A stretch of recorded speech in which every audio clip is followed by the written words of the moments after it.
BJP ने दिया 400 पार का नारा, विपक्ष ने कहा जुमला।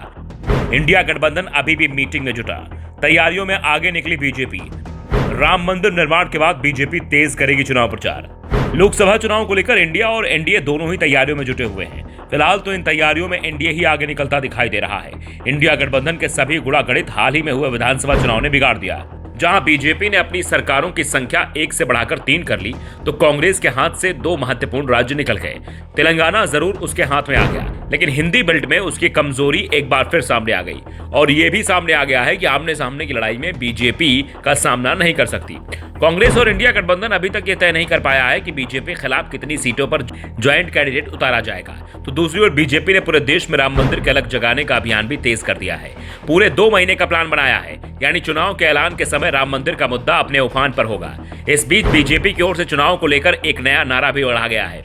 अब की बार 400 पार, तीसरी बार मोदी सरकार। साथ ही बीजेपी ने लोकसभा और विधानसभा स्तर पर संयोजक और सह संयोजक तय कर लिए हैं। जल्द ही पूरे देश भर में प्रधानमंत्री नरेंद्र मोदी, गृह मंत्री अमित शाह, रक्षा मंत्री राजनाथ सिंह और बीजेपी अध्यक्ष जेपी नड्डा का दौरा होगा। प्रधानमंत्री मोदी का दौरा 22 जनवरी के बाद से शुरू होगा। राम मंदिर का उद्घाटन करने के बाद प्रधानमंत्री मोदी पूरी तरह चुनावी मोड में आ जाएंगे। उनके पूरे देश में दौरे शुरू हो जाएंगे। प्रधानमंत्री मोदी के दौरे का प्लान बनाना शुरू कर दिया गया है, क्योंकि कहा जा रहा है कि 8 फरवरी के बाद देश में कभी भी लोकसभा चुनाव का ऐलान हो जाएगा। वैसे 4 राज्यों में विधानसभा चुनाव भी होंगे, लेकिन बीजेपी के टारगेट पर फिलहाल लोकसभा के चुनाव हैं और इसके लिए अब की बार 400 पार का नारा दिया गया है।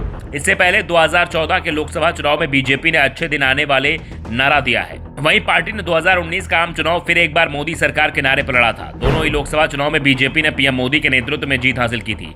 प्रधानमंत्री मोदी भी लगातार दावा कर रहे हैं कि बीजेपी पर लोगों का भरोसा कायम है।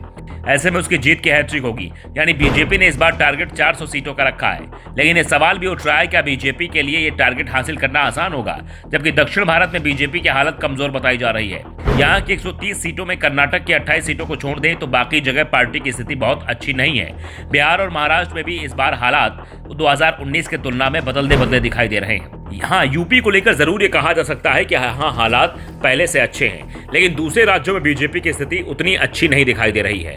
ऐसे में 400 सीटों का जो नारा बीजेपी ने दिया है वो आसान नहीं है। वैसे ये भी दावा किया जा रहा है कि आंकड़ा मुश्किल तो है, लेकिन असंभव भी नहीं है।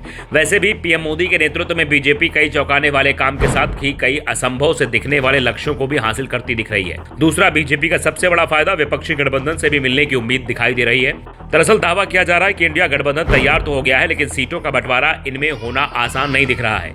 जिस राज्यों में कांग्रेस के पुराने गठबंधन अस्तित्व में थे, यानी पुराना यूपीए था, उन राज्यों में तो सीट का बंटवारा आसान है, लेकिन जहां नया गठबंधन बना है वहां मुश्किलें दिखाई दे रही हैं। वहां सीटों का बंटवारा खासा मुश्किल दिखाई दे रहा है, जो बीजेपी की राह को आसान बनाता दिखाई दे रहा है। Bureau report, the Dhakad news.